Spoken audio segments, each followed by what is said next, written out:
Bonjour à toutes et à tous et bienvenue à cette première vidéo sur Kezako qui a vocation à vous présenter l'agilité.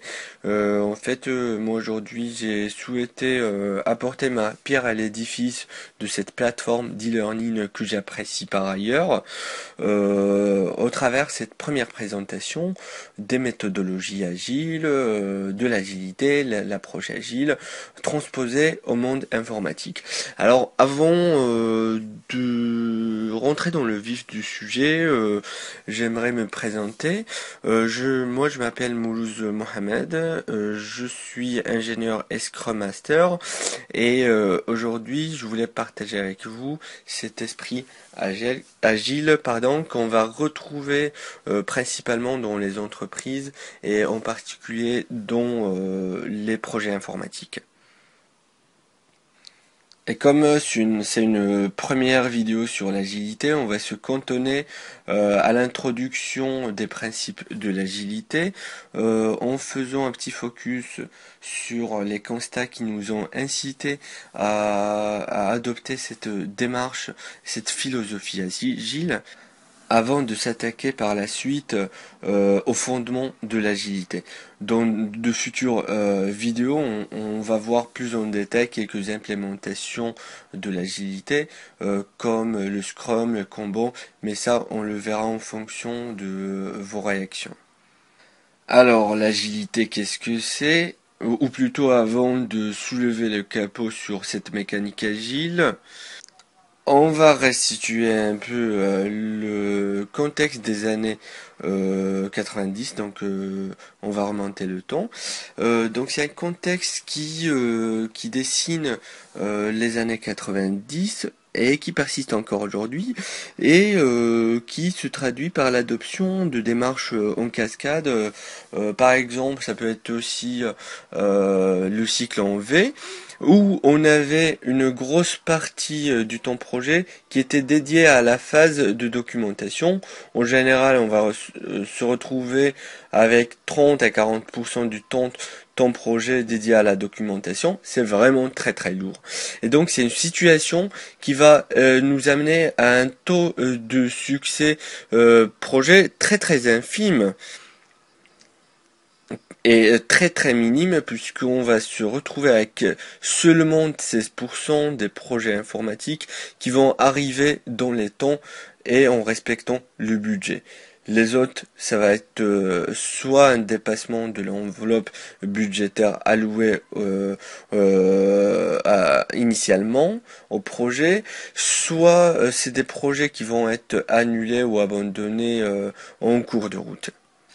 Alors, ceci d'une part, d'une autre part, on a remarqué que les projets informatiques implémentés ou conduits avec des méthodes de gestion de projets classiques telles que le cycle en V ont une surproduction des fonctionnalités et donc on va se retrouver avec du gâchis. Par exemple, tel que le montre ce camembert, 45% des fonctionnalités qu'on développe sont pas utilisées par le client final. 19% sont rarement utilisés. Et donc, c'est vraiment très très alarmant pour un chef de projet, c'est vraiment très embêtant. Pourquoi?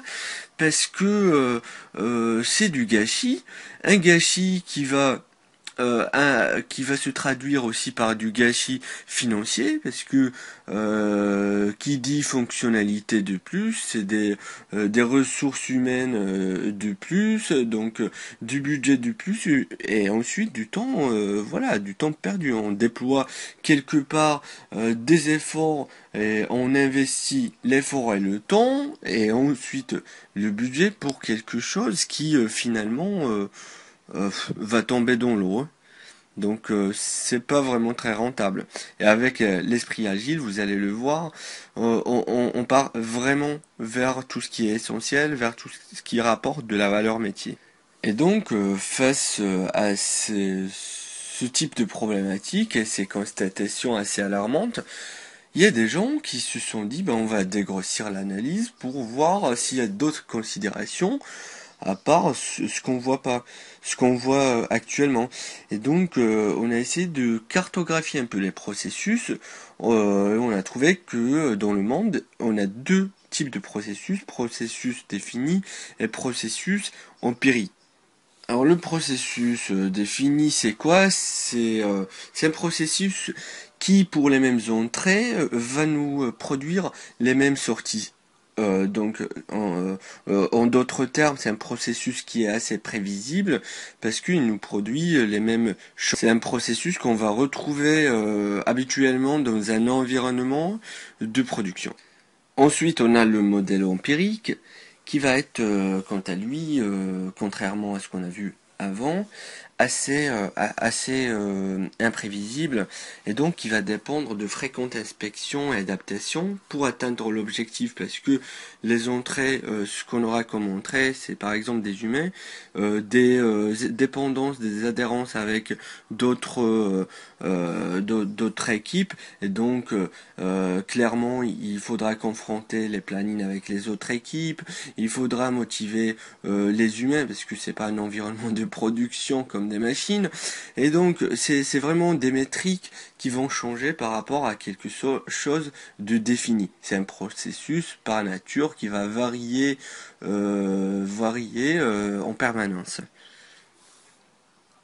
Et il y a tellement de complexité et de nuisances que le projet tend vers des livrables qui vont forcément différer et être différents, quoi. Alors, dernier constat, et c'est le plus important à mon sens, c'est que plus la taille d'un projet informatique est grande, plus cette taille est conséquente, alors plus les exigences sont instables. Ça veut dire pourquoi et ça veut dire quoi?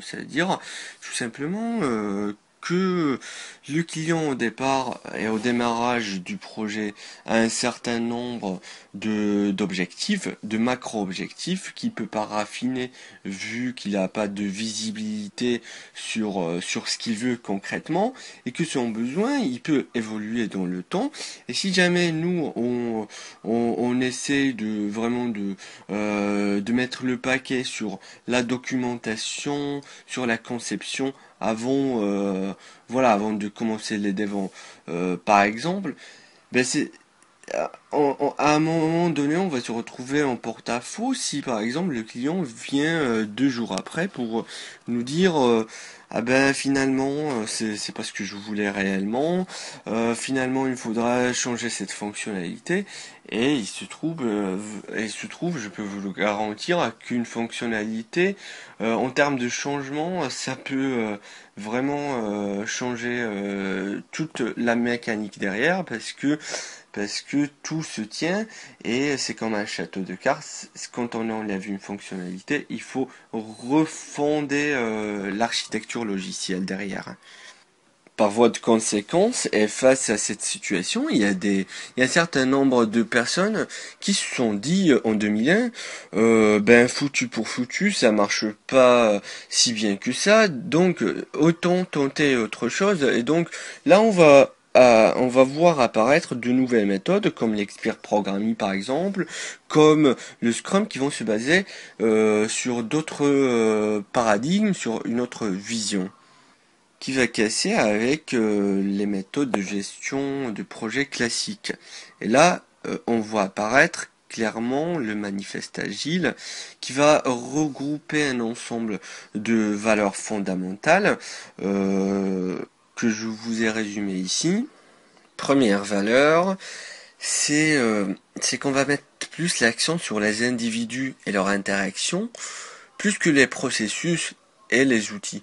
Alors c'est vraiment une déclaration d'intention parce que ici l'idée c'est pas de dire que les processus et les outils sont négligeables ou moins ou pas trop importantes, mais tout simplement là on va dire que c'est bien d'avoir des processus et des outils, mais c'est plus important d'avoir des individus et une bonne interaction entre ces différents individus. Parce que si on a des animosités par exemple dans l'équipe, eh bien ça a un fort impact sur votre projet.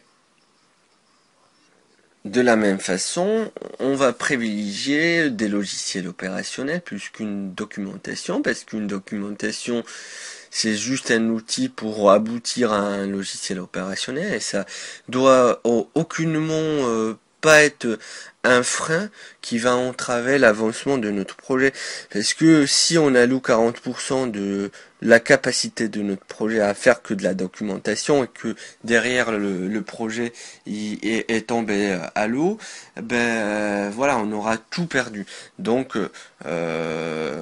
on va viser avec l'agilité des logiciels qui vont être fonctionnels, opérationnels, et la documentation est là justement pour consigner d'une façon minimaliste, et je le répète, d'une façon minimaliste, les choses qui vont décrire notre produit, mais pas la peine d'avoir la documentation trop exhaustive. Après, troisième valeur, au même titre que la précédente, la collaboration avec les clients est très importante, et elle passe avant la négociation contractuelle. Le contrat entre les deux parties prenantes a vocation à asseoir les droits de chaque personne morale, si l'on puisse dire, mais la confiance et le climat de confiance avec notre client est beaucoup plus important. Alors, dernière valeur, et c'est la plus importante à mon sens, c'est l'adaptation au changement. Ça veut dire quoi l'adaptation au changement? C'est que là, on est plus flexible à introduire des changements parce qu'on estime que le client il va éliminer les idées de départ qui peuvent s'avérer mauvaises, et là on va pouvoir prendre en ligne de compte de nouvelles idées qui vont arriver en cours de route et qui vont donner un produit d'une meilleure qualité, parce que là il y aurait plus de lucidité de la part de notre client. Alors de ces valeurs vont découler un certain nombre de principes, voilà, des principes voilà qui sont en quelque sorte l'implémentation de ce qu'on a vu avant, à savoir il y a la priorité à la satisfaction client, il faut intégrer les changements, même ceux de la dernière minute, avec un certain seuil bien évidemment de tolérance. Voilà, on va élaborer des projets autour d'individus motivés, donc on va chercher la motivation des gens.